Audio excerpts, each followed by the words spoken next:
Welcome to my world. Come on in. It's Thursday's Heart and Soul Day, and I'm just so glad to be back. I think I missed Wednesday. I was with you, but I really wasn't. I was sleeping again. Thank you for coming. And it is Heart and Soul Day. Today is Thursdays. And Wednesday, what was happening? It was sleeping all day. Dad and I went to bed at 7 p.m. and we woke up at 3 in the morning, and it was fantastic. And we have been sleeping on and off the whole day today. And why is this? Because we have been partying for about 6 days straight. And this is what you do to get your balance back in order. Thank you for being here. Welcome to my world. My name is Colleen Liz Frost, and you are now in the Heart and Soul Day, Thursdays, and I am recovering from a long goodbye, a goodbye to my son who went back to the Twin Cities, to summer school, and to be with his girlfriend. He is 21 years old, and he is jumping into life, and Dad and I are starting our new days as we have been recovering from a whirlwind of 6 days of celebrating history and creating more. Yesterday's Wednesday, what was happening, and for the first time, Dad and I went to bed at 7 p.m. and met each other this morning at 3 a.m., and that was the longest stretch of sleep we've had in many, many years. Today we've been napping, and let me tell you, it has been heaven on earth. Welcome to my world. Come on in. I am Coach Colleen, and I was raised in the 7 days of balance and living life on purpose.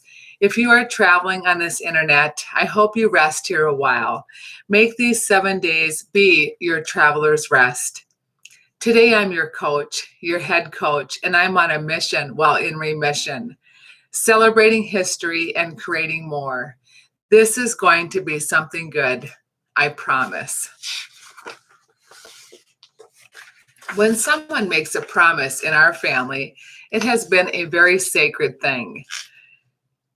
A declaration, a definition of promise is a declaration that one will do or refrain from doing something specified. It's like a legally binding declaration that gives the person to whom it is made a right to expect or to claim the performance or forbearance of a specific act. Mother raised us with a loyalty bone, a faithfulness to commitments or obligations, faithful adherence to a sovereign leader or cause, an example of or an insistence of faithfulness. Well, let me tell you, when my son promised me a year ago that he would be home on this specific date, he kept it. And I just knew that he would be here, and it was not easy for him. And he just whistled all the way home, and he came here, and I never saw him so vibrant. And especially after COVID, these young people, I really do believe that it has been a big burden for them to be such in a lockdown. And I never saw anyone like he and his girlfriend so adhere to this COVID. And I'm very proud of their due diligence to really make an effort to do their part. And I'm proud of them. And so Heart and Soul Day, and I'm just so grateful to go over this with you a little bit. You know, saying goodbye to my person, my Adam, is also saying goodbye to the one person who was taught at a young age, the 3 A's, that I feel was such a secret in my parenting. And it was taught to me. Let's review the 3 A's that I believe are really important to give to one another. And that is attention, affirmation, and affection. And my mother always said, if you do the 3 A's before noon, the other person would have a very good day. And oh, how right she was. So I have a 3A kind of guy. Was it on fire the moment he got here. And during the day when we communicate, I wanted him to hear my voice. And with attention, I wanted him to look me in the eye and to respond to the words I took my time to share, with a kind affection and the affirmation before his soft critique. And as I watched him this visit with this one-on-one time that he gave me, I just enjoyed seeing how he so reverently gave me these 3 A's. It was just a maturity level that I just, don't recall just so vibrantly giving me those 3 A's. And then when I sat back, those first 4 or 5 hours that we were together with just my dad and I and him, I saw how he sat back and let my dad's voice come through. And he just right there swooped in and gave my dad those 3 A's. And then when he spoke, it was just like we were clinging to his words because he so tenderly gave us those 3 A's. When I sat back in his triangles when we were with 3 of us, and I listened to him apply those principles of the 3 A's to each and every one of his friends and family that I sat with him, he listened to their rare voices. He valued each and every rock and diamond he's picked throughout his life. And as he questioned them and responded to them, it has been a trip homes at this tender age of 21, and how I was able to see how he captured the lessons learned of the 3 A's. So that was probably the most exciting part of seeing him at 21.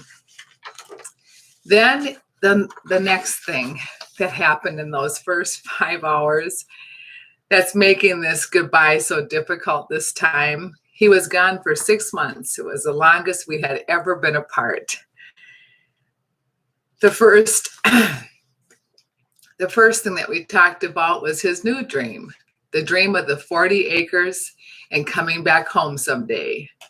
You always wonder if your kids are ever going to come back home.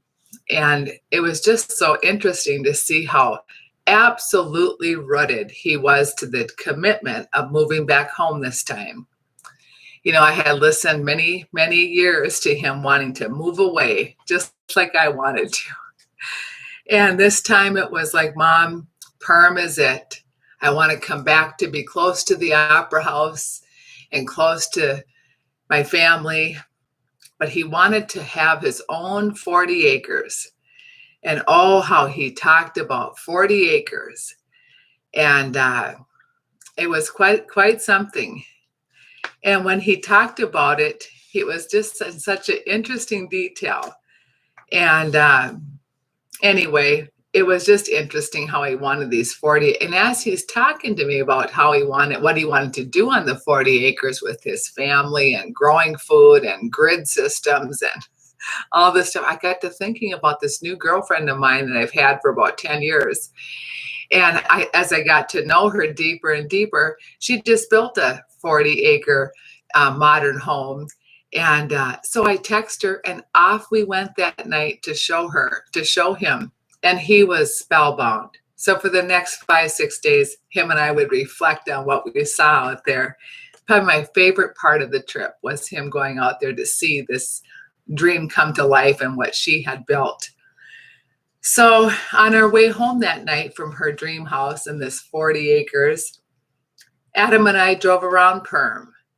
And at 21, driving your child through these memories that him and I walked throughout our town, it was probably the most fun that I had, because he was able to reflect on his past and then talk about how it looks right now. And then he was able to spring ahead on how when he came home, what he would do here and there. And as I hold up our very first home, this was at Paul Miller Park. And when he was only 1 year old, when we moved away from my marriage, and we moved in with Mom and Dad. This was the first home of the park that we gathered. And he says, Mom, can we stop at the house? And I said, absolutely. And as we went from floor to floor of our home that I raised him in, he pulled things from each shelf and he held it up And we spent the rest of the night going from room to room, shelf to shelf, memory to memory. And he was in heaven as he recalled all that we have done. He said, "Mom, I never went without a thing. You gave me all my dreams." He thanked me over and over for all and everything. He meant it so sincerely. It was all I could do to keep it together. I know one thing. It was in this moment that I thanked my mother for the gift of being a hoarder. Every rock, every feather, every slip of paper and notes to file, stuck here and there, posters and rockets. He said to me, "Mom, thank you. Thank you for saving it all." You know, Winnie the Pooh said, "How am I to have something that makes saying goodbye so hard?" I am rested today. I am grateful for all of you being here on my 7 days journal while I was healed in more ways than I ever thought possible this trip. It seems that when my son was here this time, that he was able to embrace his whole world with a love that was complete.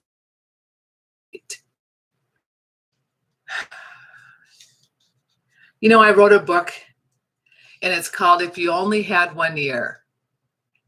It is my story. It's a mother's mission to the National Register of Historic Places while in remission. While my son's trip home this time reminded me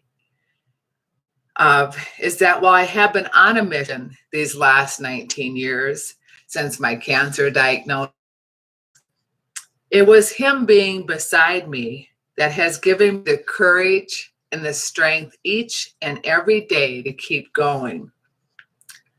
You know, when he is beside, when he's miles away.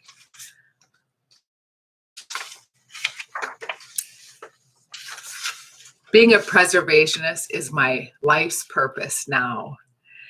And I want to thank you all for being a part of my work. I am in development and there's so much more to come. Just can't wait to show you more. In the meantime, I am living 7 days of life on purpose here live with me as your coach. And the podcasts are coming. I have my equipment in. I can't wait to get it all hooked up. I am your coach and it's been a blessing. Thursday's Heart and Soul in my Studio C. I appreciate you being here and I am excited for tomorrow. And thanks for letting me reminisce about yesterday and celebrating history and creating more is something I can't wait to share again another day. So find your rocks, grab your ball, and build a team. Look for a feather, hope is all around. So jump, bounce, and fly with me 7 days on purpose. I teach it, preach it, and repeat it with a balance. Like, share, and remember, Thursdays are for those who dare. Be avant-garde, be rare, and remember me. Sincerely, Coach Colleen, Coco, number 33.